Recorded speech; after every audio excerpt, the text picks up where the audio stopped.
So we'll have just a few comments, and then we could, if anyone has any questions, we will answer questions. Hi, my name is Alex Pham, and I manage the restaurant, Hera Restaurant for 39 University. I would like to make 2 points on this project. The first one is, when Met Council designed the light rail, they want the light rail. They based on 2 conditions. Economy will go up. Population will keep increase. You know it. Right now, both of them wrong. So they build the light rail based on the wrong condition. To me, right now, the whole project is just an ego. They just want to build it.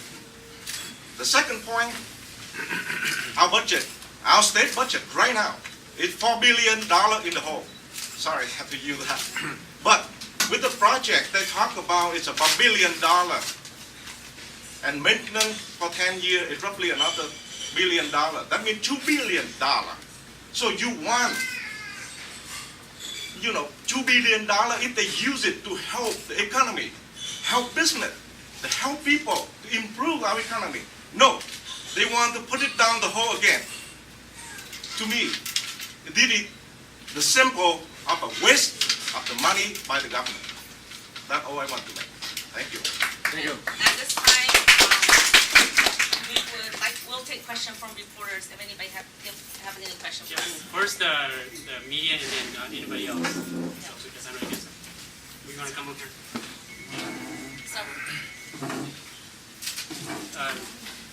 Hi, Tom LaVenture, Asian American Press. Last few years, there's been a lot of outreach workers from the light rail that are there to inform about the many layers involved. There's federal, there's state, there's the cities, both counties. Everybody seems to have a piece of this and different responsibilities.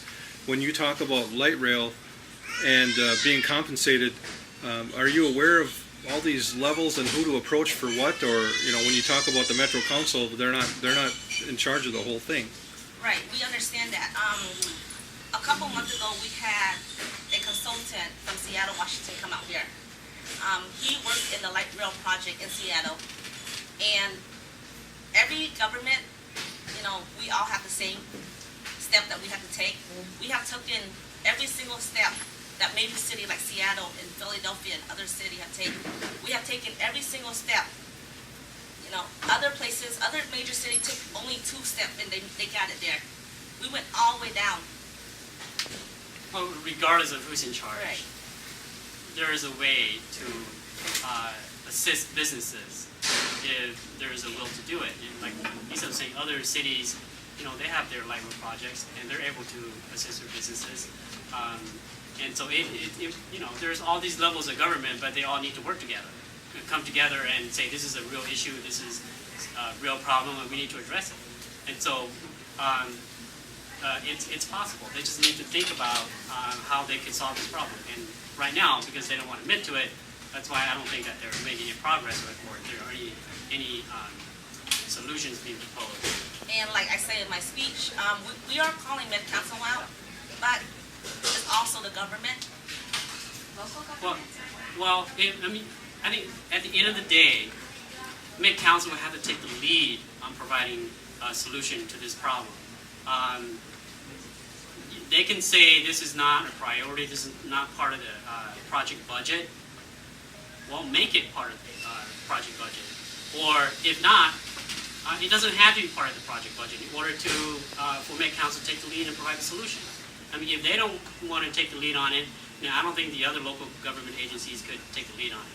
Right now, I think the city, the county, they're all waiting for Met Council to take the lead and decide what to do. Because this is, again, their project.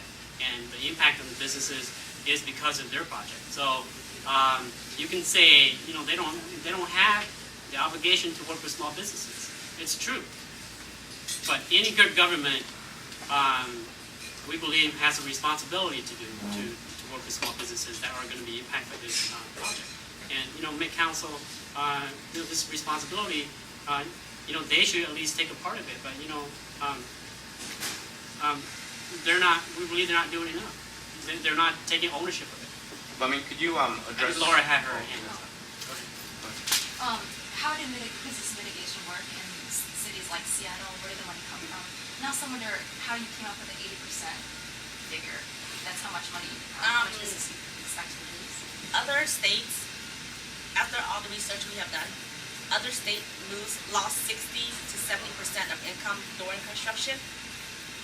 Because if they're digging all these holes and it's, harder for our customer to come in here and, very inconvenient, all the noise, all the pollution, everything's all dusty, Would you like to come into a restaurant?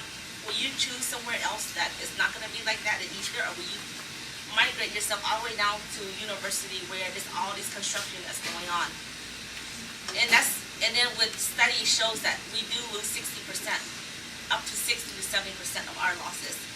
And then, like I say, with the economy being down like it is right now, we all are suffering. Most of our business are losing anywhere between 10 to 20% of our sales. We're not asking Met Council to cover for, the loss of the economy. We're just asking them to help us of our losses that should even occur during this construction.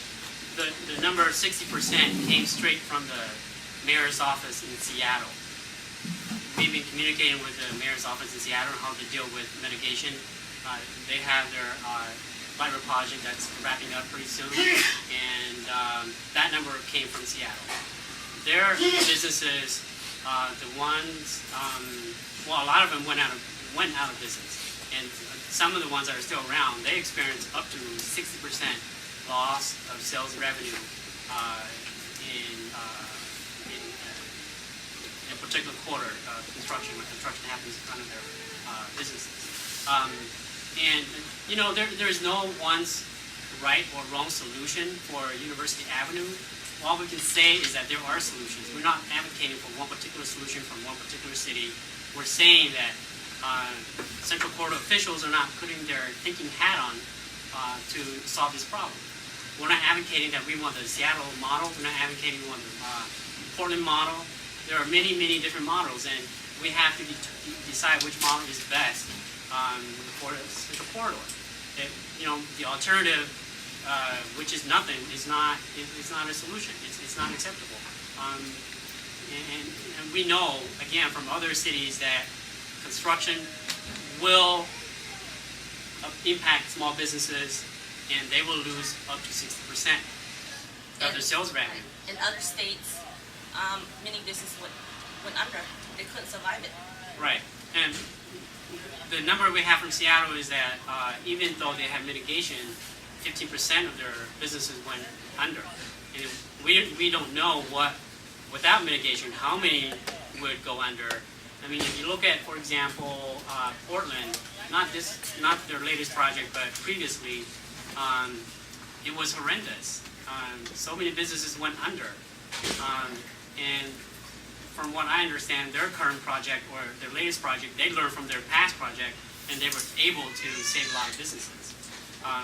So there are best practices for business mitigation assistance around that we're not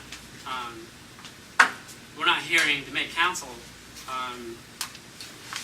talk about. I mean, they don't want to talk about it because they don't want the responsibility about helping businesses through construction and after construction. Lisa, if you got the mitigation you were seeking and you got through the 3 years of construction, could you benefit from the light rail?